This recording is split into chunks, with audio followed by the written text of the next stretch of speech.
Hi, I'm Bob McCoskrie. Welcome to Straight Talk for our 25th episode, and it's the first of our special election episodes. By the way, just 26 days to go until we all vote. We've got our 4 panellists. Let's show them all. So this is the whole crew that's going to be making up tonight. So panellists, you go and make a cup of tea and let me introduce our party leaders for tonight's discussion. And we really appreciate them being available. Helen Houghton from New Conservative there. Brian Tamaki from Freedoms NZ. Alfred Naro from New Zealand and Matt King from Democracy NZ. Evening to all 4 of you, and thank you. I know it's a really, really busy time, so I appreciate you making the time available. Now, please note, we invited Leighton Baker from the Leighton Baker Party and Liz Gunn from New Zealand Loyal to be part of the debate. Both were unfortunately unavailable due to other commitments. Leighton had a funeral that he, I can't remember, he's either travelling to or from, and that was a priority, a 40-year-long friend. And Liz had a candidates meeting. So we did try, they were invited, and I just want to make sure everyone knows that because that will save me a few emails tomorrow. But we're stoked to have these 4 leaders. Leaders, here's the rules, just so that we get through this hour as friends. For each question, you're going to be allowed 90 seconds to answer. You will have a countdown clock, and at 1 minute 15, you will hear this warning bell. And then at 90 seconds, you will hear this hooter, which our audience absolutely loves, and your mic will be turned off. I'm sorry to be so ruthless. You can keep talking, but we ain't going to be listening. It's to get you used to Parliament. They do the same, and sometimes we really appreciate it when it happens to certain MPs. And because of the nature of streaming online, any speaking over each other will basically muffle both people. So we're going to run it that there's no interjections. It will be formal and respectful. We want the audience to hear what each of you have to say. However, there is a wildcard question where each of you is allowed to ask another leader a question, which should be fun. And to our audience, we have sent the questions in advance to the leaders so they've had time to prepare. So without further ado, we're going to get straight into it, and I'm going to do the opening question in alphabetical order. So it'll be Alfred, Brian, Helen, and then Matt, just getting my alphabet right. And we're going to start with opening statements, your opening pitch to the audience. So Alfred, you are first off the blocks, and your 90 seconds starts now. Yeah, cool, everyone. My name is Alfred Ngoro. First of all, I want to say up the Wires, go the Warriors, as they go into the finals as well. So, look, I'm the leader for the New Zealand Party. I've had 9 years' experience in Parliament. I've been a cabinet minister, and I just believe that there's a place in the market. They used to call me a conviction politician. I asked them what that meant. That means I stood for what I believed in. And I believe that as a nation, that those votes that are out there, people are looking for MPs and leaders that they can trust. So I've got on record, people can see my record, that I've stood for what I believed in, the values that are really important in our nation. At the moment, we're in a situation where it's become the lesser of two evils. Well, people say, well, we don't like that party, we don't quite like this party, so we're just going to hold our nose, close our eyes, and vote. I would say that's a vote out of fear. What I want to encourage you is this: with New Zealand, it's a vote out of hope. In other words, ask yourself the question, if hope was your base, if that was your starting point, what would hope in a political leader look like? What would hope in a political party? What would be the sound? What would be the policies? What would be the things that they would stand for? And I just want to say to you, New Zeal. Zeal means energy in pursuit of a cause, because we believe that we can stand for those very things that are really important up and down the country, from rural to city, in our communities, standing for the things that we believe in. That's New Zeal. That's our party. Well done. Thank you, Alfred. Good timing. We go to Brian and your opening statement, your opening pitch to the audience, and your 90 seconds starts now. Good evening, everybody. I believe this is the election of our lifetime, New Zealand. We've had the worst government ever in history, but unfortunately we also had the worst opposition ever in our history. When we needed one to look after us, they didn't. That was Labour. And when we needed opposition to actually stand up for us, they didn't. So that leaves us here today with many of you wondering, where can we put our vote? Because obviously our political institution has arrived to a point where I believe it is corrupt. And ultimately, the ideal would be for many of us to sweep it clean of all of its unaccountability, non-transparent, lying to us for 7 years, We need some fresh faces, fresh start, and a better future. My proposal is this, that we've got an opportunity on the 14th of October, New Zealand, to actually cause a political earthquake and not put ourselves into the two parties that have dominated us for 88 years and have given us this mess. It's insane that we keep voting between the two. I don't trust National or ACT. They both have not answered some key questions. And as you go on tonight, I believe you'll find that Freedoms New Zealand will give the answers this country needs. All right, thanks, Brian. Now let's move to Helen Houghton from New Conservative. Your opening pitch to the audience and your 90 seconds starts now. Thank you, Bob. Great to be here tonight. Hello to all the audience out there. For those of you who don't know what New Conservatives are all about, we are a right of centre party. We focus on fiscal responsibility and believe in prudence with your taxpayer money. The tax rates in New Zealand, we believe, are a little on the high side, and lowering the taxes will benefit all of you. So we are a natural home for the centre-right voters who think that the National Party lacks a spine, and we will put a backbone into Parliament regardless of who the incumbent party is. However, it's pretty obvious by now that the voters are going to kick Labour out of office. The question for you voters is this: what kind of government do you want to replace them with? Do you want a government that will continue with the extreme wokeness, whether that be the radical transgender ideology in our schools, whether it is co-governance and everything that entails, or punishing our farmers and drivers in the name of in the name of saving the planet?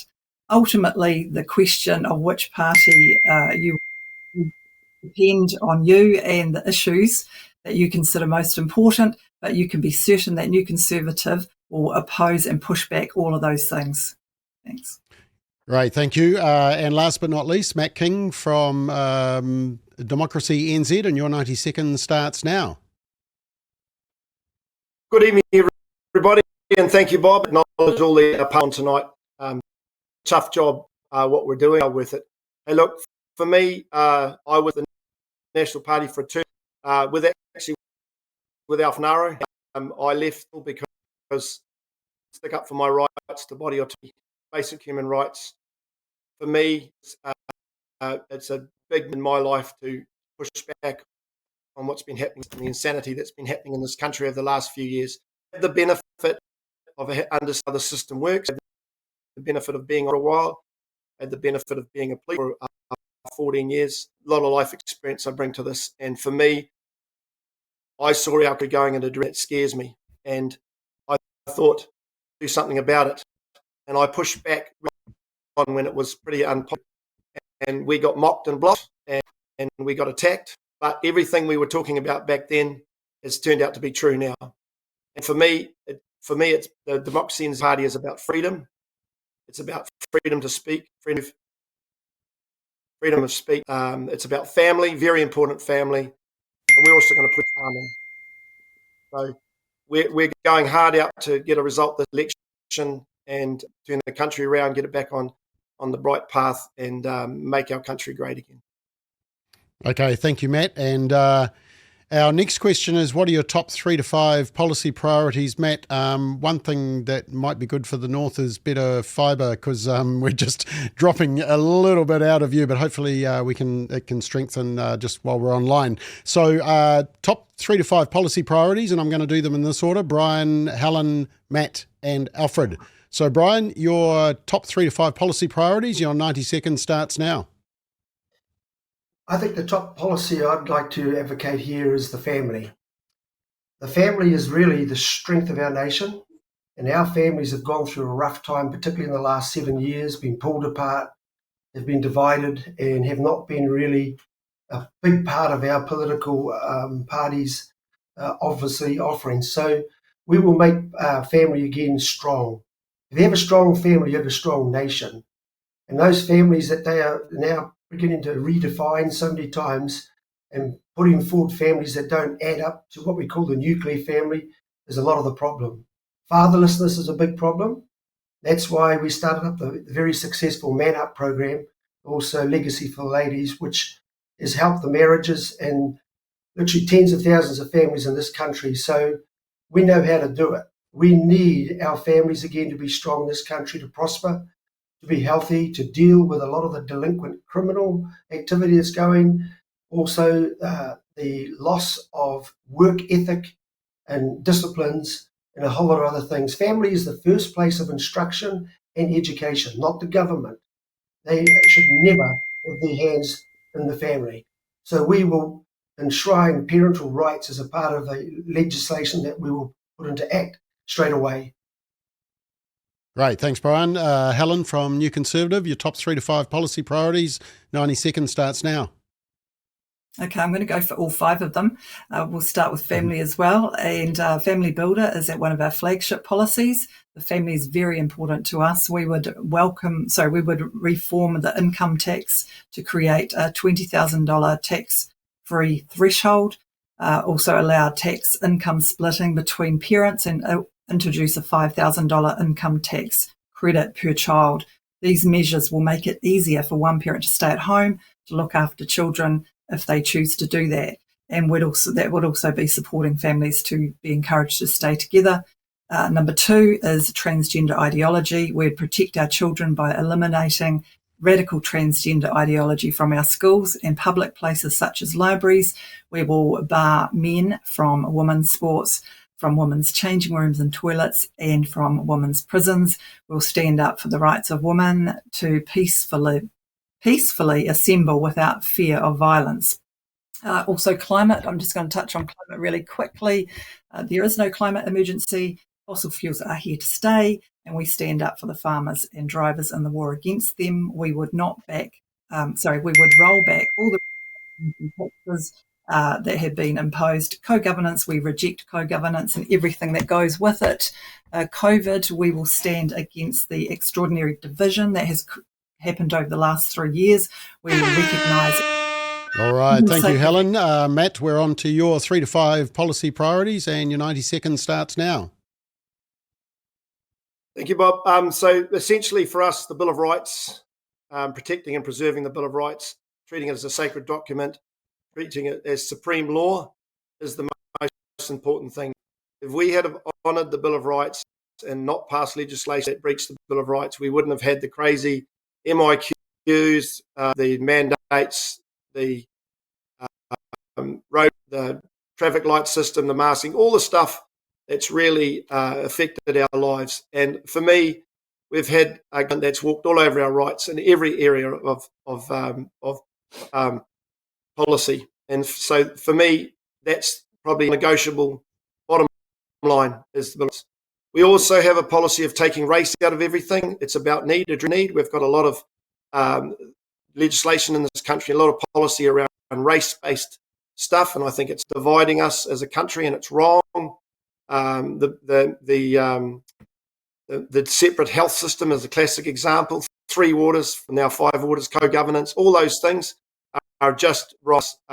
We believe in protecting private property rights with evidence over ideology, and we want less government intrusion in our lives, and we want to support our farmers. We're pushing back against the climate change catastrophe narrative. So those are our main points. All right. Thank you, Matt. And I don't know who you rang, but your fibre is improving slowly, so that's excellent. Alfred, your top 3 to 5 policy priorities. Your 90 seconds starts now.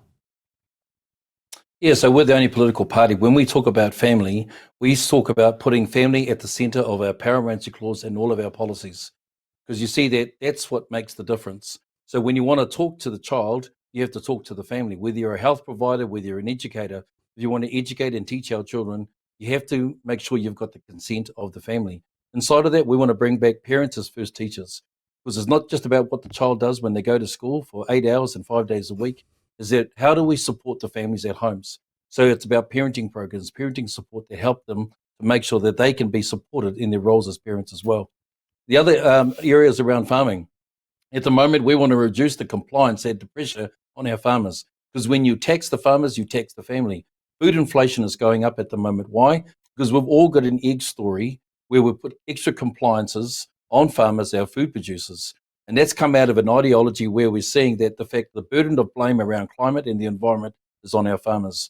At New Zealand, we want to work with and advocate for our farmers, who are the most emission-efficient food producers in the world.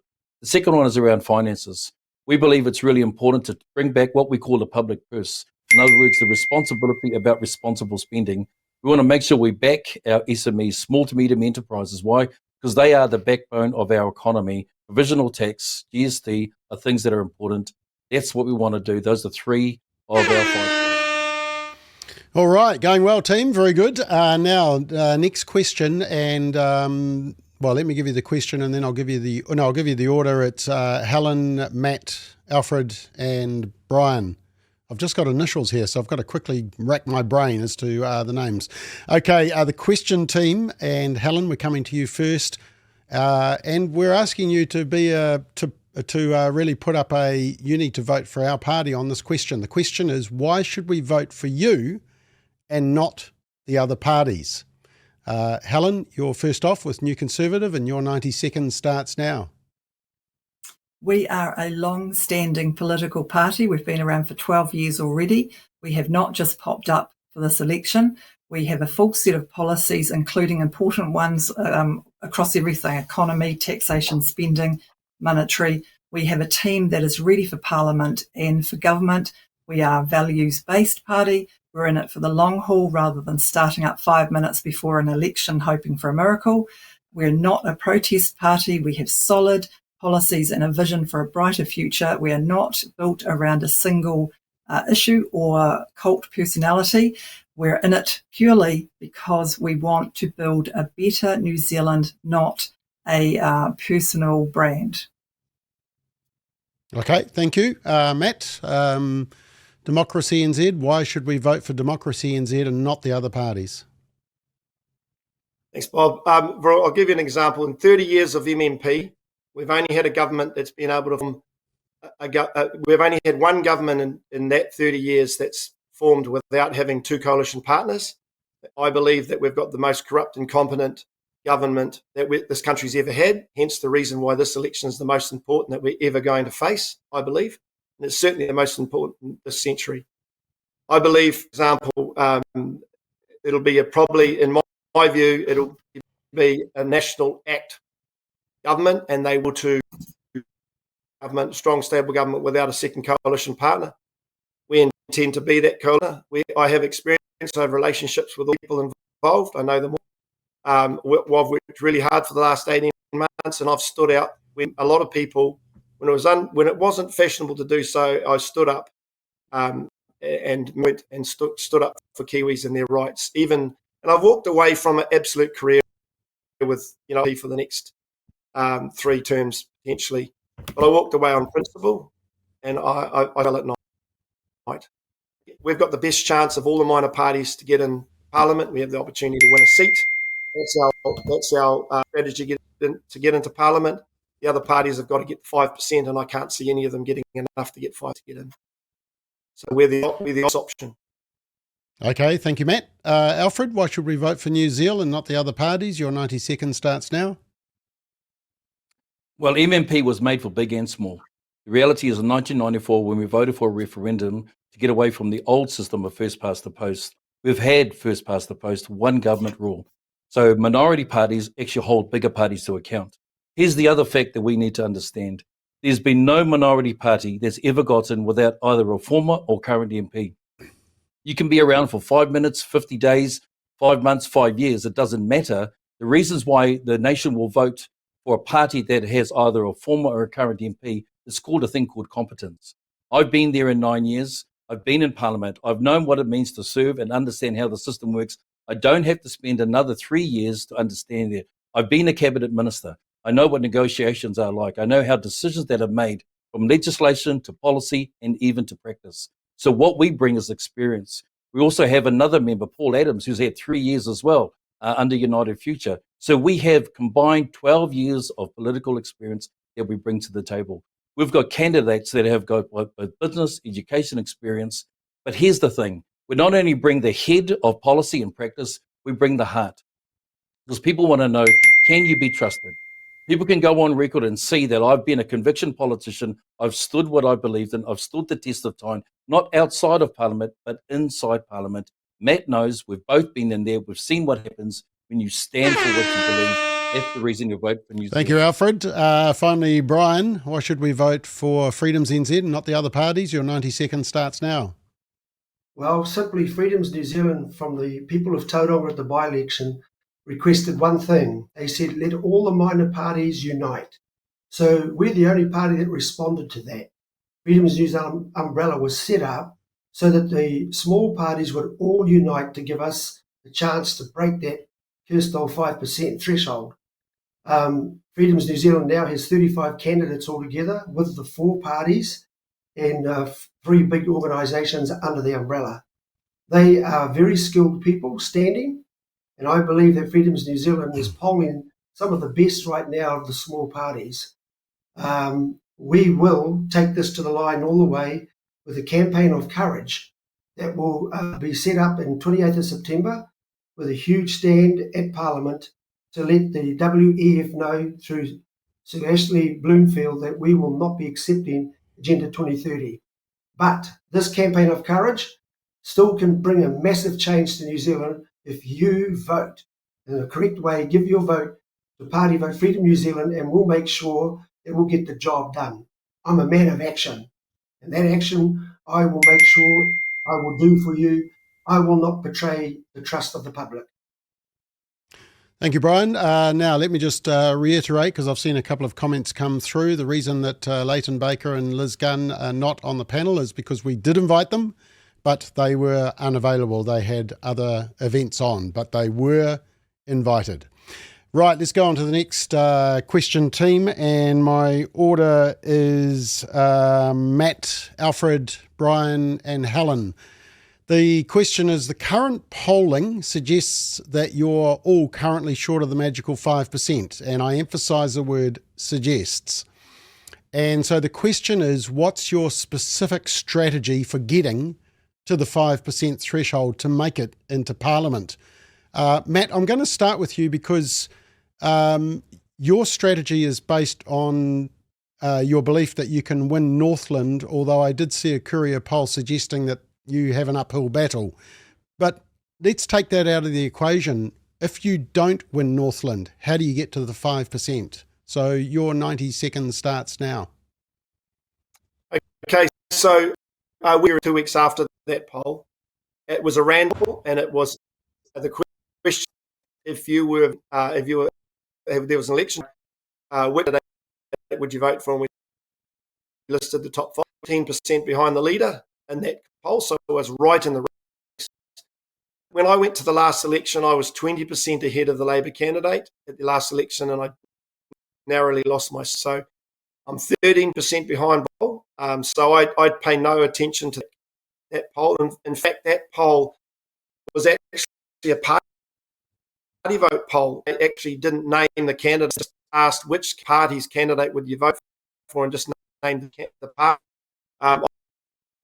I've got a fair bit of names, so that now it came through as party vote, basically in party vote percentages. So I'm on the ground, and I'm getting massively positive feedback. When I was there, there's mood for change there. I think there's a lot of very what I call politically homeless people in this country. There's a lot of vote, and during that Courier poll, a large number of undecided, 20 to 30. We're in the race, and we're going to go hard out in.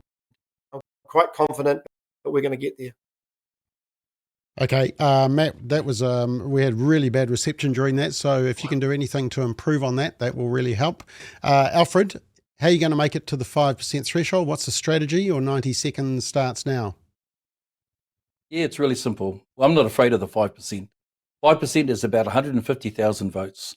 Now, if you split that 150,000 by 72 electorates, that's 2,083. You see, the thing is that there's a precedent that's already been set. In 2002, when Peter Dunn was a single MP, and again, he was a current member of Parliament, and he had one moment in time. It was only a week and a half outside before the election, and he spoke in a way that gave hope to a nation and to people. He went from, in the end, when the election day came, from one man to 8 people going across and getting into Parliament. So you see, in politics, they say one day is a very long time. You only have to see some of the speeches that have just been made. Situations where people weren't able to get things done rightly, and all of a sudden you can start the day as a rooster, on the fence top, crowing about your policies, thinking about your things you're doing. You can end that day as a feather duster. Politics and time is irrespective, because all it takes is a moment to speak truth. And we believe, as we're getting around the country, we're speaking to people. Bob, people say you're splitting the votes. Well, here's the thing people need to be reminded of. When I was in Parliament, we did the review. There are around 600,000 to 700,000 people who are enrolled but do not vote every election. We've been finding them. Here's what they say. They're finding for a voice and the people in whom they can trust. And the result that we're finding is that people are saying, we'll vote for New Zealand. We can trust in what you are saying. We know your background. You're reliable. We trust you. All right. Thank you, Brian. Alfred, sorry. We're on to Brian. The reason I was distracted is because I'm getting a whole lot of comments about, Matt, how you can improve the fibre up your way. Yeah. If it is still bad, we will turn off your screen so at least we can hear what you are saying, but we'll check and see if it's improved. Anyway, Brian, sorry. Your strategy to get to 5%, your 90 seconds starts now. Well, over the next few weeks, I'll be stirring up Kiwis up and down the country that we're going to have or try to get a ballot box revolution. That means all of those that are still undecided, or you're not happy with the vote that you really want to, you're forced to cast, either with Blue or ACT or Winston Peters, Freedom New Zealand has that alternative. We believe that we want change, but change is not just changing from one party to the other party. And that's all we've been doing, as I said before, flip-flopping between these parties. These establishment parties will not bring answers. We can't have change from the top down. We must have change from the bottom up. If you can get a hold of this, we can cause a political earthquake, as I said before, by voting different. Voting different means that a party that's not tainted by politics, that we can't be bought or bribed, and that we want to shake ourselves loose from the globalists and other types of elites. We're also talking about the LGBT community. I'm talking about climate change, Māori elites, and I'm talking about corrupt politicians. We have to make a go at this election. So when we do that, party vote Freedoms New Zealand, because I will get the job done, and I've got a great team with me, a great co-leader in Sue Gray. We will do this for New Zealand and our children's future. All right, thank you, Brian. Helen, New Conservatives, how's New Conservatives going to get to the 5% mark? What's the strategy? Your 90 seconds starts now. Okay, I'm a realist, and I'm sure that most of the audience will know that this is actually not going to just be the magic bullet, and it's going to take hard work. So our strategy is about building a long-term stable base. We already have loyal voters. I said we've been around for 12 years. Our loyal voters, they know that we are consistent and reliable. The sustained support that we have means that we will reach success over time. Our policies are being picked up by other politicians and leaders, so we're already winning. This shows the swing voters that that we have got credibility, because our solution-focused policies clearly are the better option. So there's plenty of pop-up parties that are gaining popularity and then they decline and then they will pop back down again.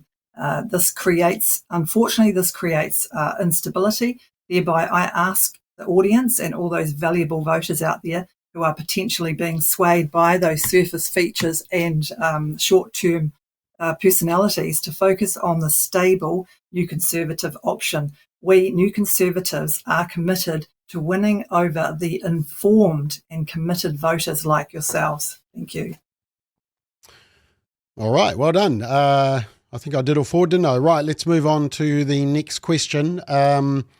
And team, it is the elephant in the room, and I know that because I'm getting lots of comments on it. Let me just show you a couple. Firstly, from Jenny, best thing you could all do for New Zealand is unite together, otherwise none of you are getting in this term. Sad truth. Herb says, united, the four of you would be so much stronger for the centre-right vote. You all share the same crucial key policies. Mihi says, makes sense to join as one. Derek says, sounds like there are a lot of good things that all the parties agree on. Time to unite under the umbrella of Hope, Freedom NZ, join together so we can take New Zealand back. So the elephant in the room team, and I'm going to go to Brian, Alfred, Matt and Helen. Why won't you come together and unite? And if the answer is we will, what are your conditions for uniting? Because there's always conditions. So, Brian, I'm starting with you. You got 90 seconds starting now. Well, my answer to that is we did. And as I said before, we responded to the call of the people. For me, it was about our country, not about any one person. So we formed the umbrella, to which the leadership was always open at the beginning, so that other parties, that we could unite together. And I believe that would have been our best strength. And that was plenty of time, over a year and a half just about, that we could have done that. We worked very hard as a team. I did, and Sue did, and the rest of the team that were with us. At one stage, it looked really good. And we tried talks, but most of the others wanted to do it alone. And I think that that's where probably the difficulty came, or what it was, whether we couldn't work together, but I believe we could have. I believe we still could, and do something and cause that ballot box revolution to happen on the 14th of October. It would be great, wouldn't it? To do something out of the box, suddenly get together and give some voters some confidence, and maybe we'll do better than 5%, and maybe clean our parliament up and start to put our country in the right direction, prospering our families, getting our future back from overseas globalists, and making New Zealand great again.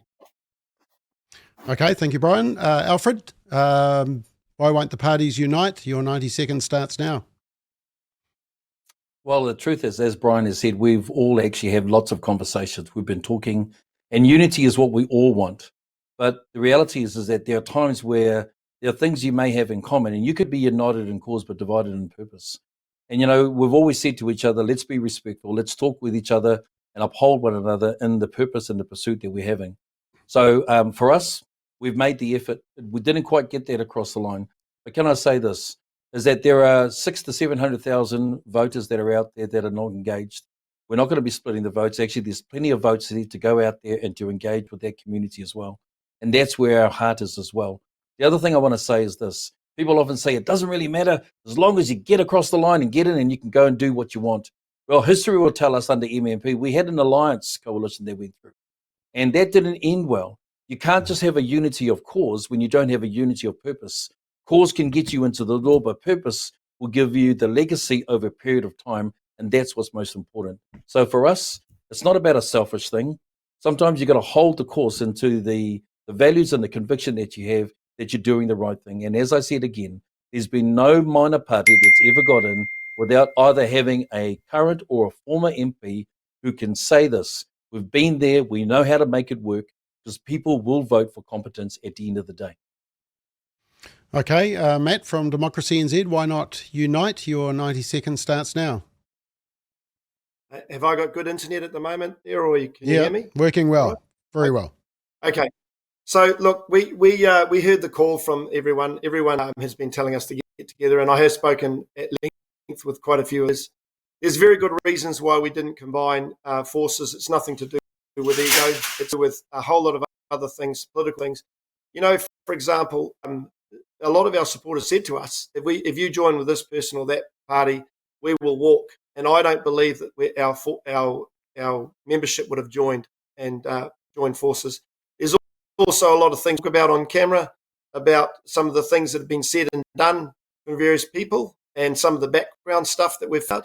And bottom line is, I would have had to stand down some very competent, passionate people that are on our list to accommodate other basically unknowns, people that I have no knowledge of how they'll start to scrutiny. I think the major parties would want us to combine because it would be a coalition of chaos. And I think it's naive people that all these minor parties, although we do have some things in common, could all come together and actually form a cohesive coalition. I think that's dreaming, and it's just political naivety. But we have tried, and it hasn't worked out. Okay, thanks, Matt. Finally, Helen, why not unite? Your 90 seconds starts now. Okay, I've been a school teacher for almost 20 years and I love telling stories to children. So I'm going to give you a story. I'm going to tell you a story in about 30, that'll take about 30 seconds. And with all due respect to all the other leaders here, yes, we have all spoken. However, the story starts like this. Once upon a time in a land far, far away, 6 party leaders sat around a table. let's form an umbrella, they all said. Yes, yes, they said. And 5 of them said, let's do it. I have one condition, that I must be the leader of the new party. And so they all lived happily ever after. Thank you. Okay, thank you. I like people who take a short time. All right, team, you're doing very well. We're doing great guns. And so let's chuck in a wildcard question. Now, you have been given notice about this, and I'm going to give you the opportunity to choose another leader and ask them a short question. So you get to ask the question, and the other leader has to answer your question. And the order of this is Alfred, Matt, Helen, and Brian. So, Alfred, who's your question to? Yeah, I'd like to talk to Matty. Okay, and what's your question to Matt? Matt, really it's a question, but it's a comment. I've got a lot of respect for you and what you're doing. And I just want to say, mate, I'm backing you to do your best. And so just, so how are you going, and how are your supporters, feeling about you and the race and what's happening at the moment for Democracy NZ? Okay, and Matt, your 90 seconds starts now. That almost sounds like a Patsy question that we've set up beforehand, Alf, and I really appreciate you. I've got to tell you one thing about Alf. I came to Parliament, and Alf was a senior man in the National Party, huge respect and a man of conviction. And I actually learnt quite a bit about how to be a good MP from Alf, and I have huge respect for him. And when he got knocked out at the last, I was pretty sad for him, and so I actually wish him all the best too, because I reckon if Alf was in Parliament, the world's a better place for it.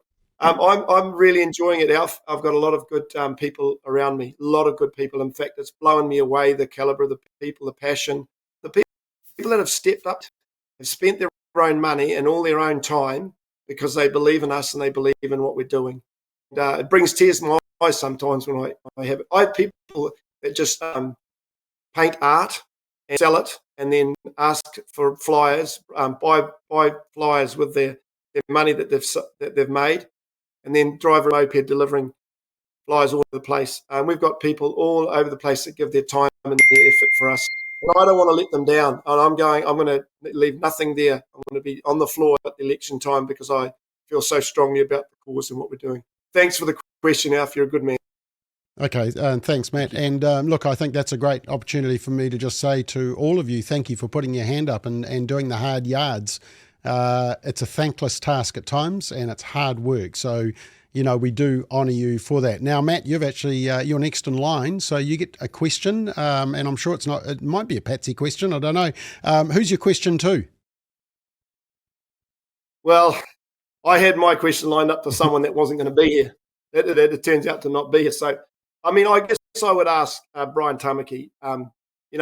He's gone out there and he's done a few things, and he's been locked up unfairly. So that was pretty bad situation to be in. So it shows how strong you were to do that. But I just asked you this question: how can you expect us to be wanting to join Freedoms NZ when you say one thing to me privately and then come out and say something opposite, and also a little bit negatively about us online when you're doing your lives, and then expect us to want to jump on side with you? I just find that a little odd to that, and sort of say things that are just clearly not true about us. And that was my thing. That I thought if there was any chance that we would join with you, it was dashed when I saw those things, and I would just ask you, what was you thinking?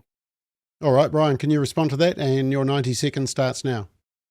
Yeah, and I think there's a lot of things said earlier on. I think earlier on you came to visit us, and basically, if you remember that's before the party was even started, the umbrella, and we felt that you came across very strong about that right from the beginning. You would not work with anybody, and you remember that in our kitchen.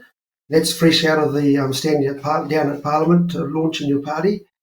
And I felt at that point there, closing yourself off right at the beginning to actually any others joining you, really started a trend of people basically, I think, doing in their own thing. We're the only party, whether people like us or hate me or love me, we have 4 parties and 3 big organisations.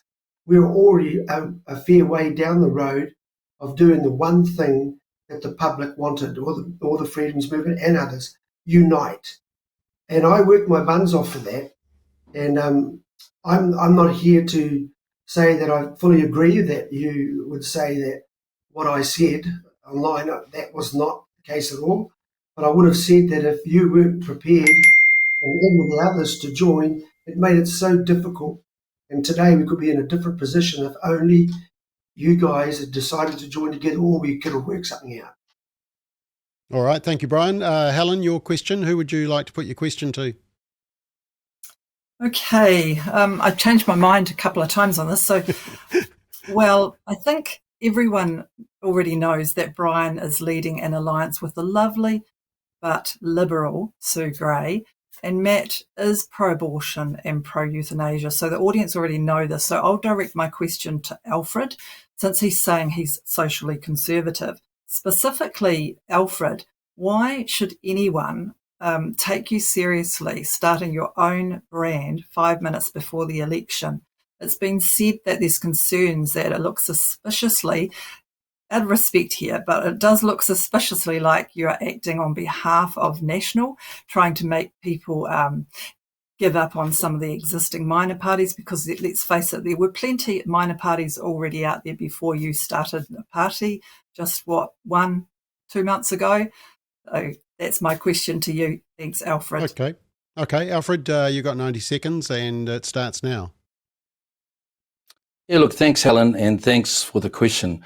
The thing that I think you're going to learn very quickly in the political arena, you can't on one hand say you respect people and on the other you disingenuously talk about people in a disrespectful way. You've talked about us having 5 minutes, but here's the reality, Helen, I want to say to you. Public Square is a very robust place. And so here's your reality that you're now facing at the moment. So yes, New Conservatives is out there, but here's the reality. When you don't have the experience, you don't know how Parliament works, right? I stand on record. I am not a political party that was set up for the National Party. Matt and I are in a similar situation. We stand by our convictions. And when I was asked by Heather Duplessis-Elland, why did you leave National? I said, I never left National. National left me. My conservative values, where I am, which, by the way, my track record of 9 years stands strong in what it is. So to turn around and create a conspiracy theory that I came out as a sneak out little party for the National Party is absolutely not true. But you can put these things out there, and here's what I would say. My record stands very clearly. It's not about whether you've been here for that short period of time. I believe in this, Helen. People have been out there, like yourself and others, been out for months with their policies. Then why is there still a group of people undecided? Here's what they're looking for. Number one, can you be trusted, and can you do the job? My record stands for itself. There's been no minor party that's got in without an MP. All right, thank you. And Matt, look, I do just need to put that question to you that was stated, because I do want you to respond, because I know with Value Your Vote, we had to record that there was an inconsistent response from you. Where do you stand on abortion and euthanasia? Okay, so I supported the euthanasia bill, and in terms of the abortion bill, I opposed the latest thing that went through the House because I thought it was a legislation. It was too extreme. If it had just taken it out of the Crimes Act, I would have been okay with it, but it went way too far, and I always opposed that. So some of the votes that I went through the House, I was not present in the House, and there were proxies on my behalf. So some of the changes that were made through the process weren't the way I would have voted, but I always intended voting against it at the end. That was the final vote, was always going to be a no. And which I did, I stuck to my guns. So, okay, but you do support it coming out of the Crimes Act? I do support it coming out of the Crimes Act. I just thought it was way too liberal and way too nasty. Yeah. Okay, thank you for clarifying that. Right, I've been asking all the question team, so I'm going to bring in one of the panellists, and Brendan Malone has a question for you from Rangiora. So, Brendan, can you put your question to the team? Oh, and I better just tell you what the order is. Sorry, it's Matt, Helen, Brian, and Alfred. Okay, away you go, Brendan. Can Thanks, I Bob. ask a question? Good evening, team. Just a quick question from me, and I guess the question is, what's your plan for failure? And I don't mean to be nasty by that, but what I mean is, if you don't cross the threshold, is this it for you, or do you have a long-term strategy? And if so, what does that actually look like beyond just trying to contest the current election? Are you in it for the long game? And if so, what does that look like, please? All right, great. Matt, your 90 seconds starts now. Okay, so I've pulled out all the stops for to get a result at this election. We've been going at this for 18 months, probably the hardest I've ever worked. The last time I worked was beating Winston when I was a rookie. So I don't have a plan B at this point, although I farm and I am a farmer, so that's always the case. I've got so many people in this party, and so many people have put so much on the line and so much effort that this is not a one election party. We'll be looking at 2026. We've got a whole lot of candidates lined up that have not put their name forward this time. So that's the plan. We'll be there with boots and all.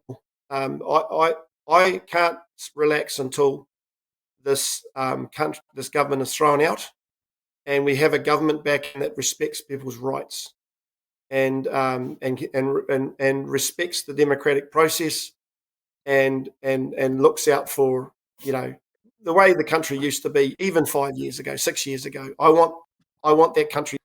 I'm not backward looking, but I want that country back that we had 5 or 6 years ago. So yeah, that's our focus, and we're shutting anything else out. This is what we're doing, and this is our game. This is our focus, and so what we're going to do. Okay, thank you, Matt. Team, my apologies. I just realised that Brian didn't get to ask a question. Brian, we will come to you at the end of this question, okay, to get your question. Sorry, I knew I'd mess up one of them. Helen, your response to Brendan's question, your 90 seconds starts now. Me? Yep. Okay, so we will continue to do what we do, lead the charge in advocating for socially conservative issues, as we have been doing well before most of these other parties have started up. As previously mentioned, we have National talking about income splitting now and other things. Our policy, which has been for the last few elections, we've got Peters, who's picked up a trans issues, and many lead figures and others are discussing some of the things that we have boldly spoken up on. So that's a win for us. And if we can do that outside of Parliament, imagine how much more we can do inside Parliament. So we will continue to do this. Now we're thinking that a National Act government could be the most progressive we've ever had. So likely there's going to be a lot for us to do after the election. There'll be heaps of work to carry on with. All right. Thank you, Helen. And we go to Brian, your response, and 90 seconds starts now. Yeah, absolutely continue. We're one of the newest parties or movements, and I think there's a lot of strength and it's growing. I think after the pain and misery of a National Act possible coalition, I think people by that time will be ready to see that we need not just to change parties anymore, but change a political system that no longer serves us. So, no, we'll keep standing for our country. I'll keep standing, as I always have, for the freedom and rights of our people. I will keep fighting for our flag, our faith, our families, and our future. That's what I'm born for. So there's no such thing as quitting or retiring, just refiring. Okay, thank you. And finally, Alfred, what happens for the next 3 years if you don't get into Parliament? Your 90 seconds starts now. Yeah, just want to say, Brendan, that pink seems to suit you. It just brings out your complexion. But to your question, here's what I want to say is that I've always been a long hauler. That's who we are. I spent 9 years in there, like I said, and the only reason I went out is because I was a conviction politician. I stood what I believed in. I went out because the fact is that the National Party started drifting away from me. And what I began to see is there's a space in the political landscape for those conservative values that are really important. In fact, there's an opportunity in their landscape for people to look into that and to vote for a party that actually does represent them. So for us, here's what we've been saying when we've been traveling the country down in the south, along the north, even on the east coast of Wairoa and Gisborne and so forth. We're down here in Rotorua. We're not a one-hit wonder. We're here to build a legacy for the future. New Zealand is an energy that I believe resonates with the sound of people all around the country, whether you're working class, whether you're people in the cities, in the rural areas. We stand for things that are very common sense. They're very simple. They're the things that we believe that this nation was born on and raised with as well. So we stand for those. We believe in them. So we believe those values will sustain the depth of time. But this is the landscape at the moment for a new zeal, a new energy and pursuit to provide a home for conservative values that are really important for this nation and for our communities. All right, well done, team. Now, let me just make up for my boo-boo just before. And Brian, my apologies. I didn't give you the chance to ask a question. So who do you want to put your question to, Brian? Well, of course, I must pay the beautiful compliment back to Matt. Okay, so your question to Matt. Well, Matt, Freedom's New Zealand, should we be voted in, we would repeal the Extreme Abortion Legislation Act 2020. That's one thing we'd do. I believe it was rushed through over COVID-19 under the dark, ram-raided, and I believe the public have an opportunity to come back to that for the extreme parts of it. And also to remove the relationship and sexuality curriculum in our schools. That's what we would do. Keep women's spaces safe from transgenders, and that's what I said. Okay, now, sorry to tell you off, Brian, but what's your question? I want to ask you, that's what I'm doing. So we're doing that. Would you, if voted in Parliament, would you repeal the extreme abortion legislation and remove the relationship and sexuality curriculum from schools? Okay, great question. Matt, your 90 seconds starts now. Good question. So what I opposed it, and if there was enough people signed a petition to bring it back before Parliament, I would absolutely support that and bring and receive it. So and I do agree with just about everything you just said. And for me, it's abhorrent what's happened. So yeah, I wouldn't as a party go into Parliament wanting to reverse that abortion legislation. But if there was a petition that was brought and the numbers were there, absolutely. Let's revisit it. Yeah. Okay, thank you. Now, Dr. Michael Reid, I'm going to bring him to ask the next question, and the order is going to be Helen, Matt, Alfred, and Brian. Michael, your question to the leaders. Yeah, good evening, everyone. Thank you very much for your responses. It's really good to know that there are strong faith-based and conservative politicians or would-be politicians standing for office. So I really appreciate that. But my question is, woke liberal voters who have bought sort of propaganda of recent years, how would your party respond to woke liberals in a constructive way that could even garner their votes? So, yeah. Okay, and we're starting with you, Helen. Your 90 seconds starts now. Woke liberal. Well, I don't know if the audience are aware, but I've been on the university campus for the last couple of years. I'm halfway through my law degree, and I've been around a lot of woke liberals, as well as a handful of conservative students. But the key thing for me, whether people think I respect them or not, is conversation and actually asking the tough questions and being honest about it and being able to have those debates and discussions, still being able to walk away respecting each other's differences, even if they are tough questions. So I'm all about that, especially when it is, for example, the transgender issues.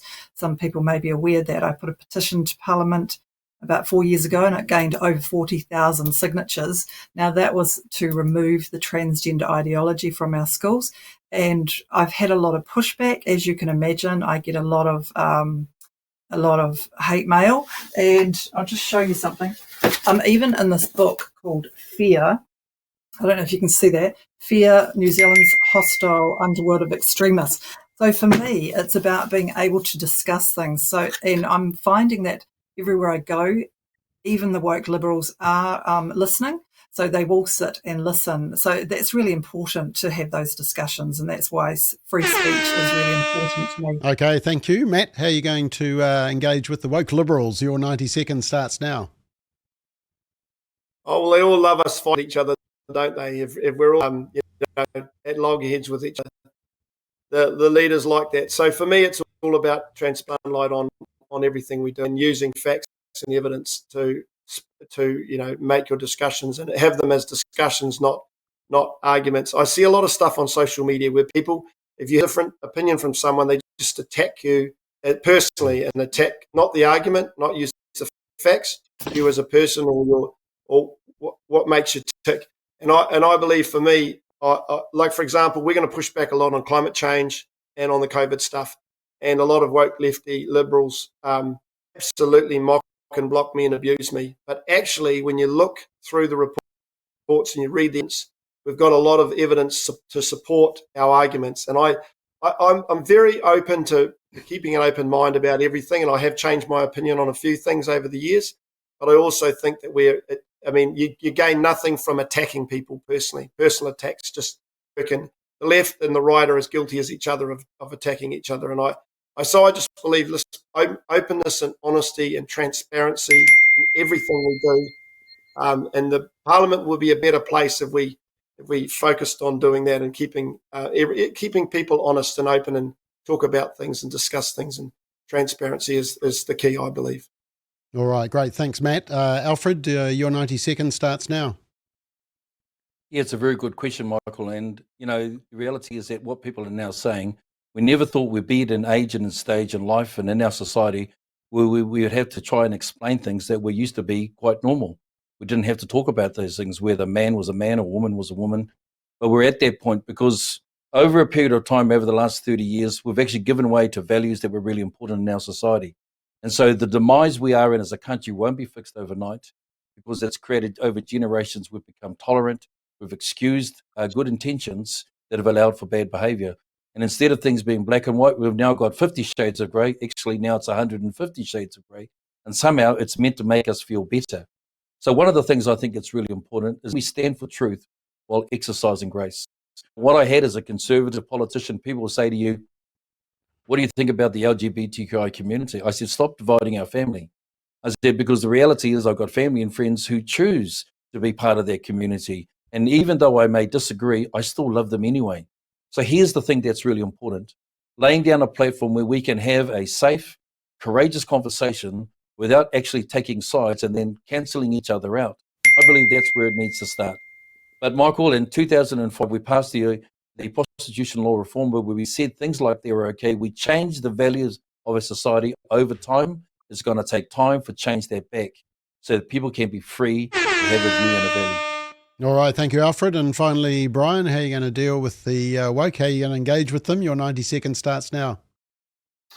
Yes, well, I think amazingly, over the last 12 months particularly, I've had so many approach me on the street, supermarket or somewhere we've been, walk up to me and my wife sometimes with me and say, hey, I may not agree with you all the time, Brian, but I want to thank you for standing up for our rights.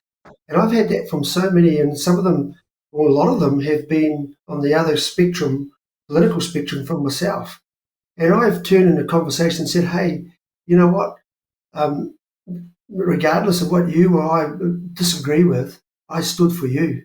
I stood for your children that day in October 2021. I stood for your family as well, for all of our freedoms and rights, no discrimination. And I've had so many like that. So there's a respect. People respect someone of courage, someone who will put aside everything, what you think about me, love or hate me. I believe they respect somebody who's genuine in their heart, standing up for their rights and their freedoms, regardless of what they believe, who they are. You're my brother, you're my sister. I'm doing this for you and your children's children. All right, thank you, Brian. Team, are you okay if we just go a little bit longer? We just want to get in another question and then you wrap up. Is that okay? Is anybody in a rush to go? No, good, because we got a couple of thousand watching online live as we speak, and there'll be quite a bit of demand for this. Just before I go to Bruce Logan for his question, I just want to put a fun question to all of you. You've only got 10 seconds to answer it because you only need to give 2 or 3 words, and that is, if you weren't standing for Parliament, who would you vote for in this coming election? And I'm going to go to Brian, Matt, Helen, and Alfred. So, Brian, If Freedoms NZ wasn't standing for Parliament, who would you put the tick beside at the polling booth? Probably the closest to my values, Alfred. Thank you. And we go to, who did I say next? I said Matt. Matt, if Democracy NZ wasn't standing, who would you vote for? Well, definitely wouldn't be any of the current parliamentarian parties. It would probably be a Freedom Party, but I wouldn't want to name now. I'd have to give it some thought. But it would be one of the Freedom Parties would probably get. Okay, Helen, if New Conservative weren't standing, who would you vote for at the polling booth? I don't need 10 seconds. I'll do it in 2. I probably won't vote. You wouldn't vote. Okay, and Alfred, if New Zealand wasn't standing, who would you vote for? I would vote for, I like what Vision NZ stands for because we've got similar values for Vision as a party. Okay, fantastic. Now, just before I come to you all for your closing statement, I'm going to bring in our statesman, Bruce, who's on the board of Family First, and he's on our panel, and he has got the closing question for you. Unfortunately, I haven't given you notice of his question, and as you know, he asks really difficult questions. So the order of this is going to be Alfred, Brian, Helen, and Matt. So, Bruce, over to you. What's your question? Well, nice to see you, fellows, and it's not a difficult question at all. What do you think are the things a conservative mind most admires? And by things, I suppose I can say ideas, sensitivities, just in 2 or 3 sentences, or even 1 if you can manage it. Okay, and I've already forgotten my order. Did I say you first, Alfred? Or did I? Yes, you did. Okay, thanks for that. So your 90 seconds starts now. Yeah, good to see you again, Bruce. Look, it's 3 words really that make up 3 sentences. First one is faith. Conservatives always have a belief system that's really important. They are often conservative. A lot of times, conservative voters are often Christian-based in their value system. Family is the other second thing. They know that the value of the family is critically important to a strong foundation and strong society and future. We're always wanting to do that. We're progressing ahead, opportunities for the next generation.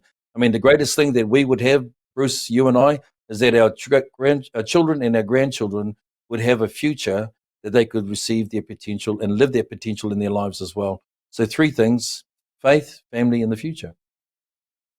Great, thank you. And I think I said Brian was next. Brian, your 90 seconds starts now.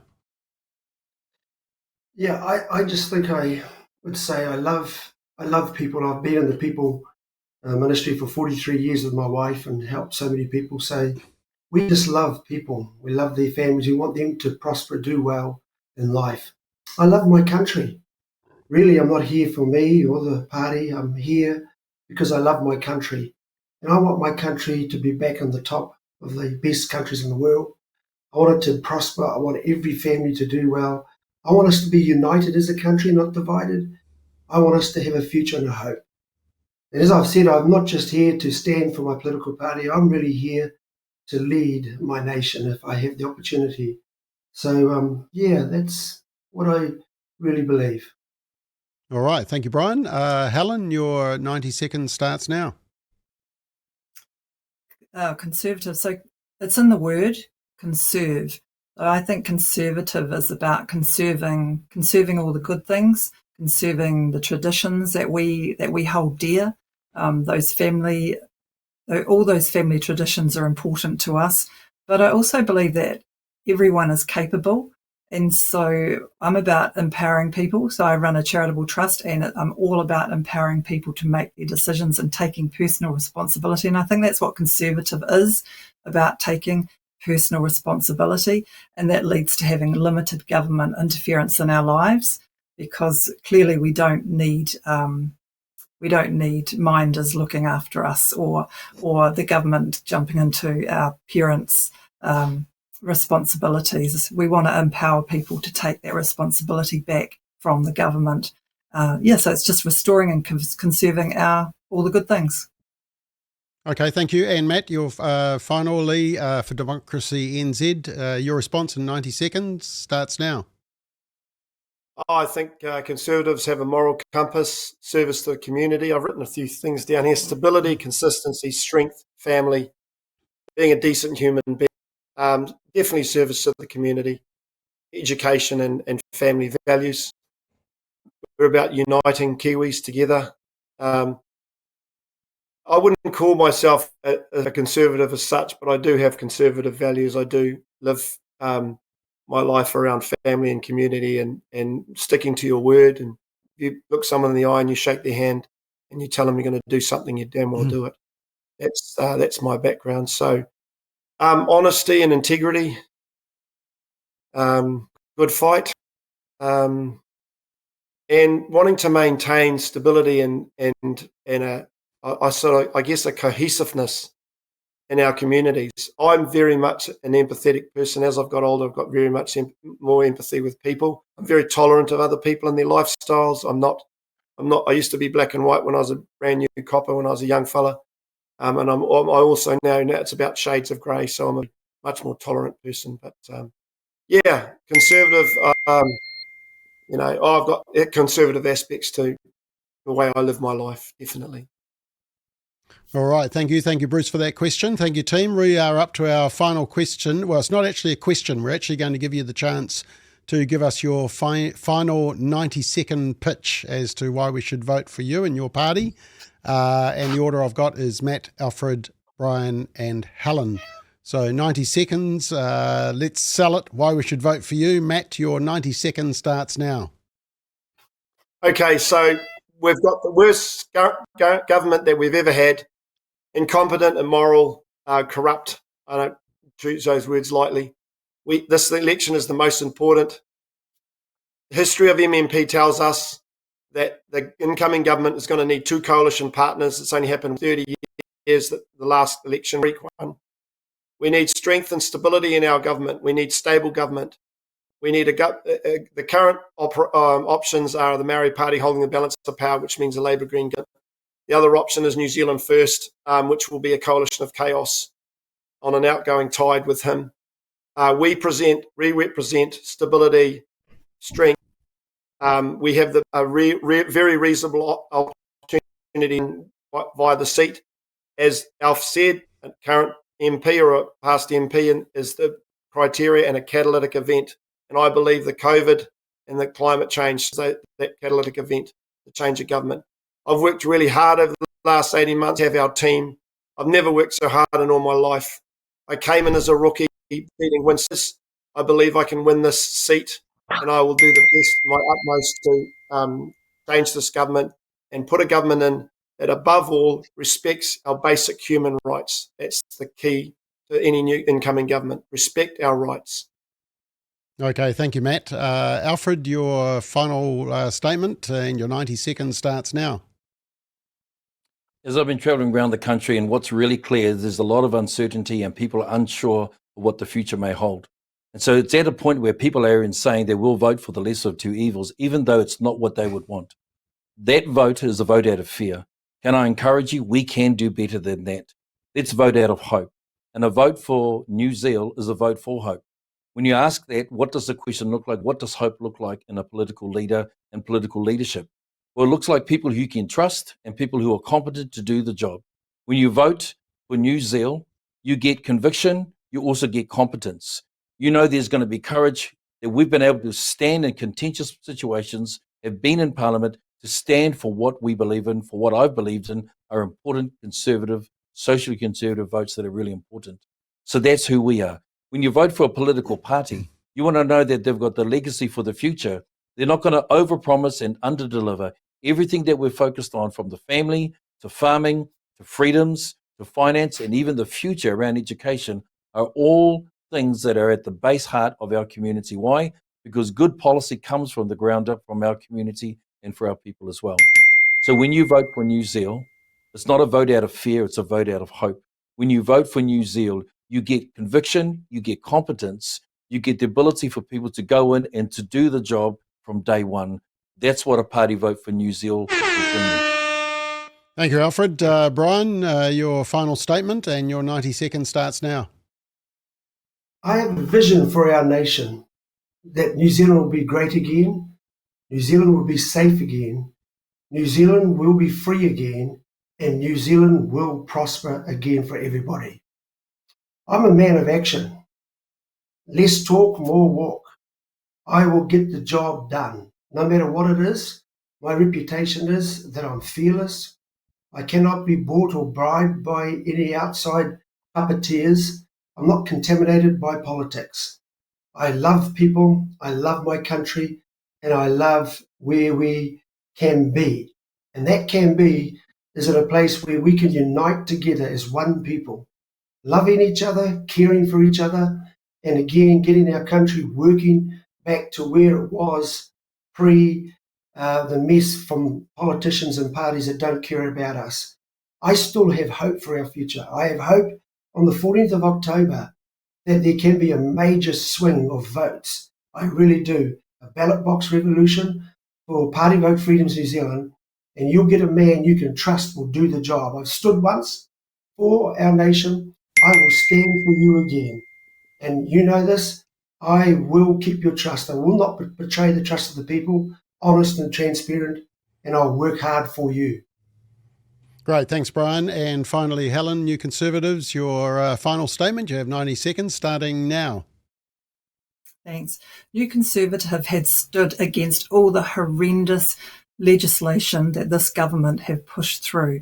And so we will repeal all of those legislations that we know that are horrendous. And that goes with the abortion one as well. So we are about protecting all our vulnerable people. When I get to Parliament, I will ensure that the unborn child has the personhood status, because there are rivers and mountains in New Zealand that have got personhood status, and yet the unborn child hasn't. And I'll be making sure that that's the first thing I do when I get to Parliament. I'm going to push back on, New Conservative will push back on the overreach in every area of our lives, as well as pushing back the globalist elite agendas. Our desire is for positive change and restoring New Zealand. It's about our country, localism. We are realistic that there are many challenges that are ahead for New Conservative and our country, which is why you need stable people and a common sense party, one that is fiscally and morally policies that speak to most New Zealanders. Our policies and changes will positively impact every New Zealander. And we also want to help New Zealand smile again. Thank you. Great. Thank you, Helen. Team, done fantastic job, and I'm sorry we've gone over time, but Matt, Alfred, Brian, Helen, look, can we just honour you and really respect the fact that you're putting your hand up, you are doing the hard yards, you're putting up the signs, you're going to constant meetings, you're constantly in demand. And it's just great to see social conservatives pushing back. So we really appreciate you making that stand. You've given people food for thought. So we really, are grateful that you've taken the time to give us that information. And we wish all four of you the best for the election in just under 4 weeks. So it's good night from us. And thank you again. Thanks, Bob. All right, team, I'm going to bring back in the panel in just a moment. And just before I do that, I'm going to show you, we just want to show you what is coming up next Monday, because you won't want to miss it. Join us on Monday night, the 25th of September, for another Straight Talk election special. This time we'll feature our 20-minute or so discussion with ACT Party leader David Seymour. To say that it's explosive and eye-opening is an understatement. David, welcome. We really appreciate your time, because we know it's an incredibly busy time for you. I can't believe how one person can get so much wrong. I'm not sure if you guys believe in DNA. Second issue, that's misinformation there, David. Don't accuse others of it. I find it that you can lie and then laugh at destroying truth. I actually don't know what the point of continuing the interview is. You won't want to miss this one. After we've played the interview, the other panellists will join us to give their response and analysis. Join us on Monday night, the 25th, from 8 p.m. You can watch live on our website, on Facebook, on Twitter, on LinkedIn, or on our YouTube channel. Here we go again. It's another mischaracterization.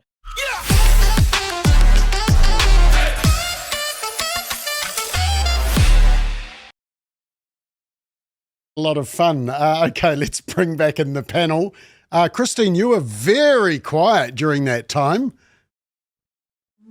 Were you watching with great interest? Yeah, I did watch with great interest. Look, they're all good people they are courageous to do what they're doing, and it isn't easy. And I know that from personal experience. It isn't easy. It's very hard, and you get mocked, and it's difficult. And I think that they've all got good hearts. None of them are going to make it. There's not a hope in Hades of them making it. And I was really sad to hear that they'd talked about combining, but they all want to be the leader. How embarrassing is that? That they can't even sort through something like that. I have to give some credit to Brian. Brian does some extreme things and comes in for a lot of flack.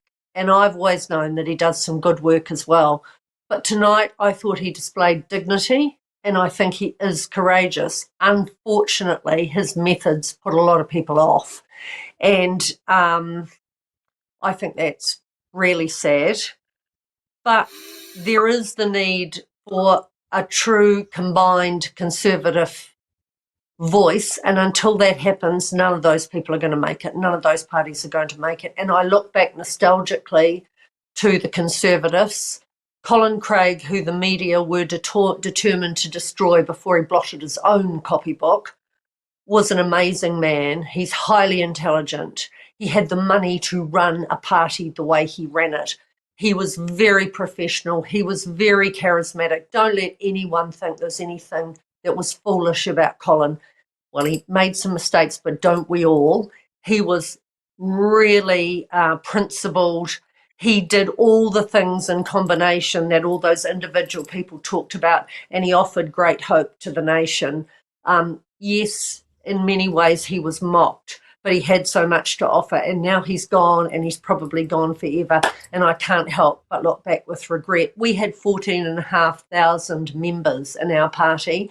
That's almost impossible to get when you're small, and we nearly made it in a very short period of time. Those guys have no idea what is really involved in making it. I'll be amazed if any of them get in, and it's sad because they've all got something to contribute, but they can't see that there's a combination. So I feel quite deflated because a lot of the things they said were good, solid things. They're not going to see the light of day. Okay, Michael, what was your overall impression? I'd agree with what Christine said, Bob. I think they're very fine people. They're very principled people. They're generally very conservative people socially, and that's all refreshing given what we see in Parliament at the moment. But none of them actually spoke strategically in relation to reading MMP and how it works. So the points that Christine made are really true, sadly. Because none of them said, look, we actually have to work together. It's not about egos. If we're going to get anywhere, either a seat or the 5% threshold, none of them actually talked about that. And I think that that's disappointing. The Christian Coalition in 1996 got about 4.3%. Yep.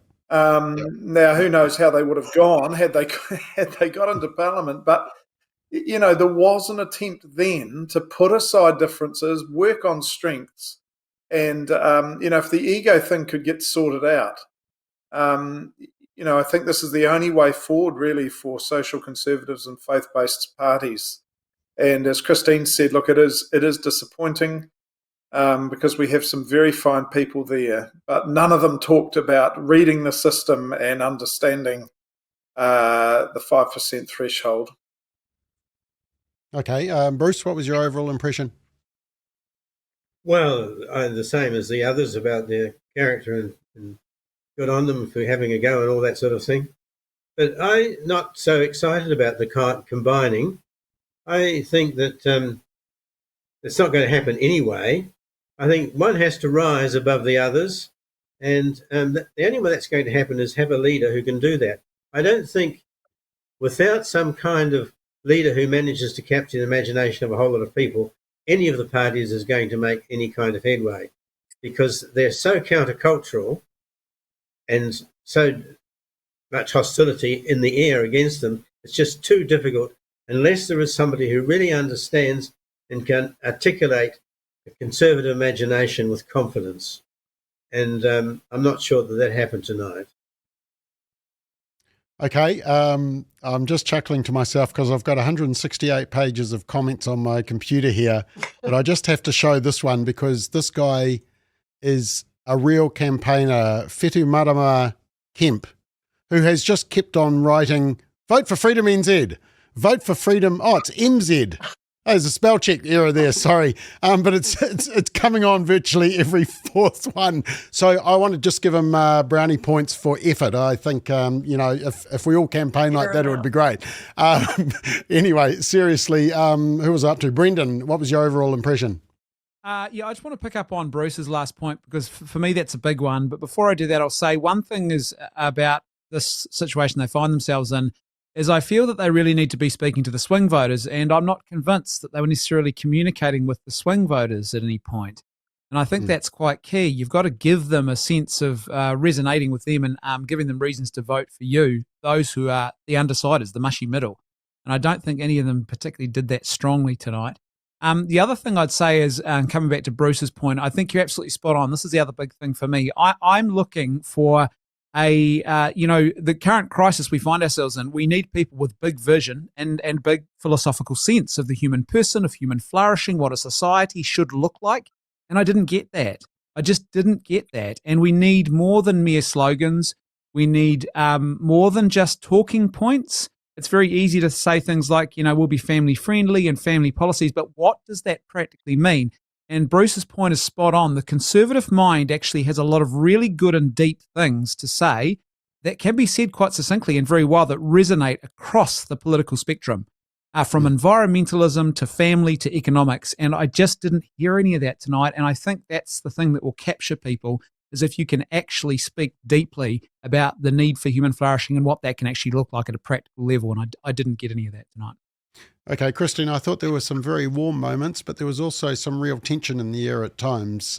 Did that concern you? What interested you? Well, it just showed that while there are some points that they could combine on, they're also very separate. And there was sort of a boys thing between Alfred and, Matt. I've forgotten his name. Yes, Matt King, and Matt. Ex-national MPs, both of them. Yeah, that didn't really appeal to me. I don't know why. It just turned me off.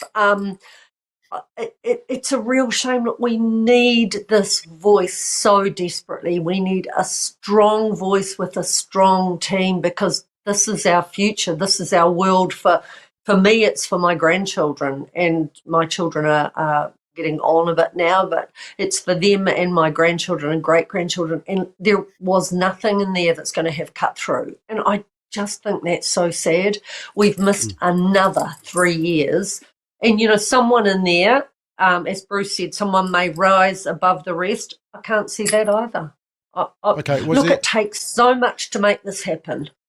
Yeah, and a question I want to put to all the panel, we're just about out of time, but was there anybody that sort of stood out that you thought, wow, actually, they're better than I realised. I'm glad I got to hear them for you, Christine. Was there anybody in that category? No, I thought or vice versa.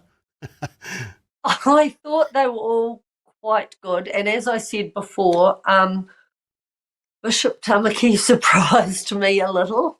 But no, beyond that, I think they're all decent people with decent ideals and hopes for the future, but they just don't get the big picture. They don't get it. Okay. Michael, anybody who stood out or who maybe didn't? Oh, actually, yeah, I think they're all pretty good, really. They're quite good communicators. I agree with Christine. I think Brian's very courageous. He's a polarising figure, unfortunately. And Alfred kept hammering the point that, you need people who've been in Parliament.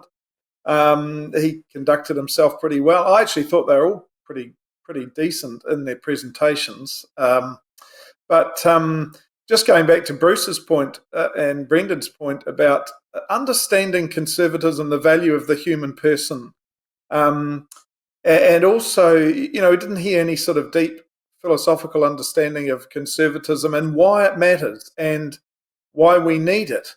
And they are up against it, all these parties, because of the media environment that we live in at the moment, which is a point you made, Bruce, that they really are going to struggle, and that is a great shame. Okay. Bruce, was there anybody who stood out for you or maybe didn't? No, there wasn't. There wasn't really. I can still say the same kind of things that everyone else is saying. But when I asked my question, I was looking for something. I didn't expect them to come up with something quite as succinct as Scruton came up with. And when he talks about what the conservative mind is, and the conservative mind wants to retain those things that he or she loves. And what characterises a conservative, of course, is a respect for the past and an understanding that there are some things worth loving and keeping. And I didn't hear that kind of thinking. And I would have liked it in one or two sentences rather than a lot more. But articulating the conservative position isn't easy. You've got to really think it through with real depth. And then when you've done that, you can come up with something really solid. But until you've done that, you'll be all over the place. Okay. Brendan, was there any standouts for you? Well, yeah, there was someone who I thought was kind of interesting, actually. And if I can sort of draw off someone else, there's a reason why Winston Peters is quoting Rudyard Kipling's poems in his latest campaign advert and why it's effective. It really does speak to something Bruce has just said there, that very the notion of Edmund Burke's idea that society is a profound community encompassing those who have died, those who are living, and the unborn yet to come, and all of that together. Yeah. And there's a sense of the aspirational in that. And Kipling's poem, it's aspirational. Now, Brian Tamaki at times came close to that. He did. Now, he's clearly channeling Trump. You can see that in places. The MAGA sort of mentality is coming out a bit. But there were moments where he came close or did actually articulate more of an aspirational vision. And I think that is the kind of thing that was missing tonight. It wasn't consistent enough, though, but that's the thing that I was kind of surprised by. He did actually have those moments where it felt more aspirational. Okay. Yeah, he did use the word vision several times. No one else did. I think that's. He did use the word vision, I think, right. 3 times. Yep. Okay, team. Yeah, go on, Christine. I just want to say that you have to do work for 3 years before an election, and you're actually doing the conservative work for this country. And if a political party in the conservative realm is serious, they need to look at the work you're doing and get right on the back of it and start exposing what some of these liberal things are that we're doing are actually creating in the world. And they need to build that up for 3 years and then strike when the election is hot. And they haven't done that. But you're leading the way, and thank you for that. Do you think that, thank you, Christine, I'll send you that check. Do you think that there's still, the worm could turn? And of course, I'm referring to 2002 when Peter Dunne got in front of a camera and the worm turned and suddenly a party came from nowhere and got up to 6% or something. They had about 8 MPs or 9 MPs. That could still happen. It seems like that's what the leaders were hanging on for, that there is still that possibility of a miracle. I mean, Christine, I'll start with you because you've been in this position. A miracle could still happen, couldn't it? No, not a hope.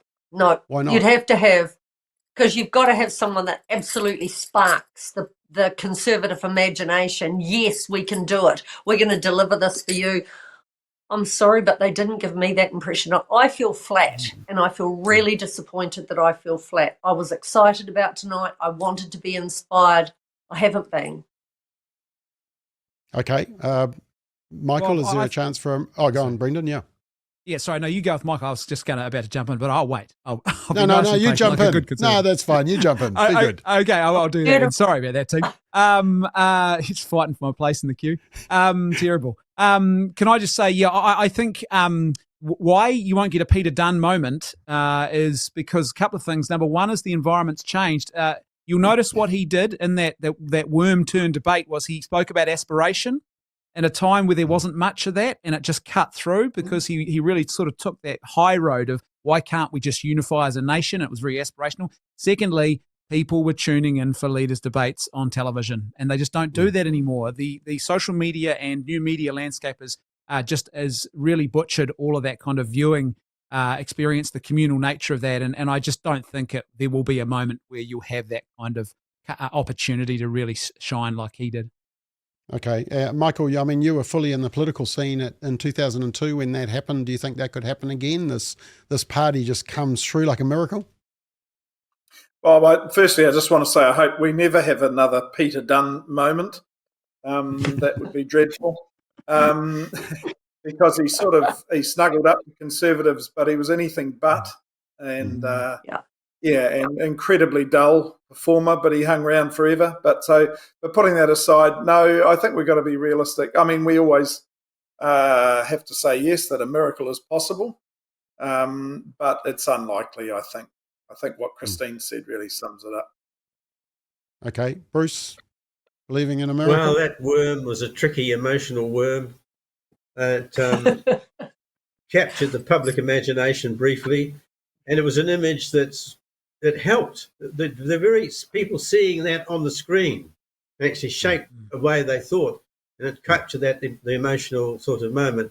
But for a worm turning in this next election, I don't think so. Okay, team, we're out of time. I do just want to put one last question to you, and it's a bit of a fun one. And I actually took my hat off to the leaders that they were very gracious and went with the fun of it when I asked them who would they vote for if they weren't, if their party wasn't standing. So I'm going to ask you the same, team, and that is if you went to the polling booth and these were the only 4 parties standing, which one would you vote for? Just while you think about that.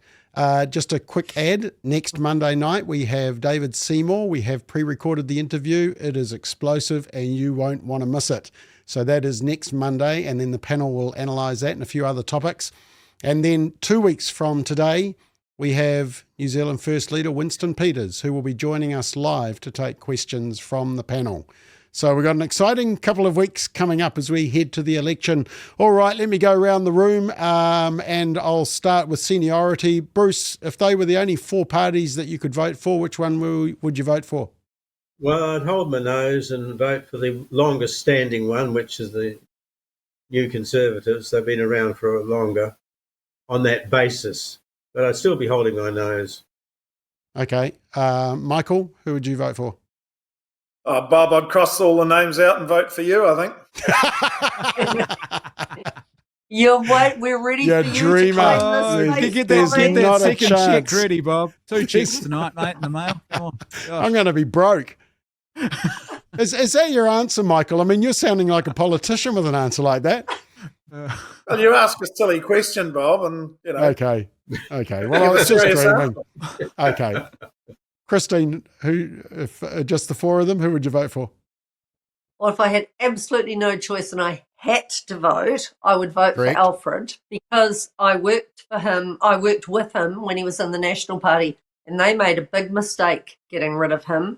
He was fantastic as a National Party politician for the Conservative voice, and he did a lot of work with me with children in need, and I really admire him as an individual.